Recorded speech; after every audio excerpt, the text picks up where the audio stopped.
নমস্কার। অর্থ দপ্তর নবান্ন থেকে প্রকাশিত হলো 2025 সালে সরকারি কর্মচারীদের জন্য ছুটির তালিকা।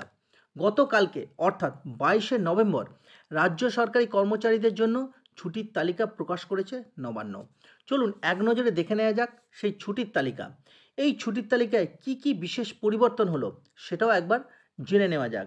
এর থেকে বিদ্যালয়গুলিতে ছুটির তালিকা তৈরি করতে সুবিধে হবে এবং একটি ধারণা কিন্তু পাওয়া যাবে। দেখুন লিস্টে কি আছে। 1 নম্বর যে লিস্টটি আছে যেটা পাবলিক হলিডে, এনআই অ্যাক্টের যে ছুটিগুলি আছে সেগুলিই আছে। তো এখানে যেটি বলা বাহুল্য সেটি হচ্ছে দুর্গাপুজো। দুর্গাপুজোর ক্ষেত্রে মহাসপ্তমী থেকে দশমী পর্যন্ত কিন্তু দুর্গাপুজোর ছুটি ধরা হয়েছে। এটা দেখতে পাচ্ছেন আপনারা। সেই ছুটির লিস্টটা একটুখানি দেখে নিন। 1 নম্বর লিস্টে যেটা এনআই অ্যাক্টের ছুটি সেগুলো একটু দেখে নিন।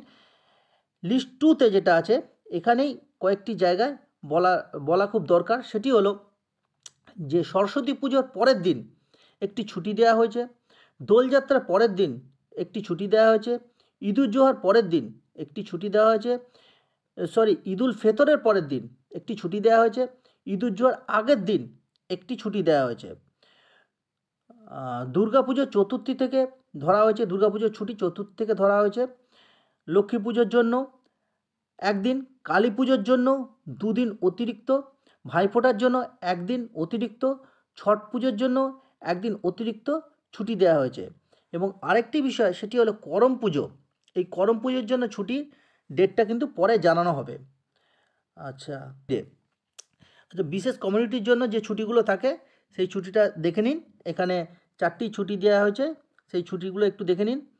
এবং এরপরে যেটা নোট দেওয়া আছে, এনআই একটা ছুটি ছিল কিন্তু সানডে থাকার জন্য অর্থাৎ রবিবার থাকার জন্য এই ছুটিগুলি দেওয়া যাচ্ছে না। তো আপনারা দেখতে পাচ্ছেন সেই ছুটি লিস্টটি বা ছুটির তালিকাগুলি।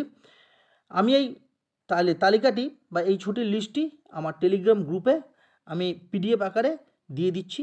আপনারা চাইলে সেখান থেকে ডাউনলোড করে নিতে পারবেন। সকলে ভালো থাকবেন, সুস্থ থাকবেন, সঙ্গে থাকবেন।